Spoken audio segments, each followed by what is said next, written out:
Let's talk about Jack Smith.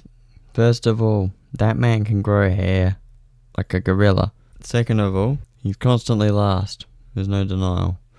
In fact, he's not. Me, who edits this video, I want you to put up who is last the most. As in, it's going to be so complicated because, in a race, things happen, right?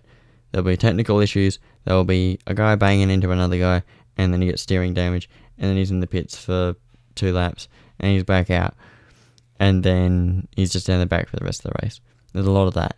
Like, Jack Smith is not shocking. I want to have a conversation with Jack Smith. I think that he would be a good guy to talk to if you could have a moment with him. A few years ago, the Driver's Seat podcast had a chat with Jack Smith in 2021, I think it was, probably after Tassie, where he qualified. He got into the third qualifying session and then had a good run, and apparently he got penalised for impeding, and then he started 13th. So he didn't officially get that top 10 start that he could have had. That was an interesting qualifying session. One of those times where you go, this should be recorded for the future. And it's going to be hard to find because even if you have KO, it's not going to be easy to find, but it'll be in there somewhere, right? Matt McKeldin said something like, don't knock Jack Smith, alright? He's doing alright. He's doing the slightest bit better every year, Jack Smith. He looks like he's either constantly high or constantly bored. You see all the photos that there are. What would your expectations be of the 4th car at BJR? Jack Smith rocks up in Gen 3 in 2023. And he's got one of the coolest liveries in 2023 with the GT stripes. And you go, God damn, every time SCT rock up, they've got this cool livery every year. But they're going to come like 22nd every race. But he's not slow. He's not like he's a second off from the next guy. He's battling, right? And this is what he's got to say, in Super 2 he was better, because that's not exactly the case.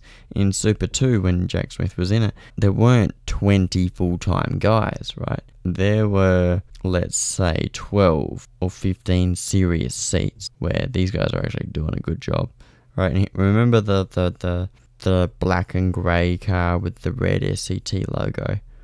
That was Jack Smith's car, and it wasn't the best year, but he was consistent. There was a moment in Adelaide, I think, that I can think of, where, I don't know if he locked up or he bumped into someone, and he was off at the end of Wakefield Street. That was also the same year that he frustrated the hell out of Mark Winterbottom at Tasmania when he was a wild card, and he had the very red-looking SCT livery. SCT liveries have gotten a lot better over the years. The SCT bucket hat, like a big broad brim black hat, you gotta love it. You can slam it as much as you want, but it's the 4th car on the grid, and it's so easy. It's motorsport. This is the way it is. Sometimes you got someone who rocks up, pays the bills, drives the car. Still, Jack Smith's a good character. We need him in supercars. When Jack Smith rocks up, he's got his freaking hairy chest, he's got his big beard. I don't know how that guy grows hair, but clearly I need to have the chicken in the water that he's on, because that guy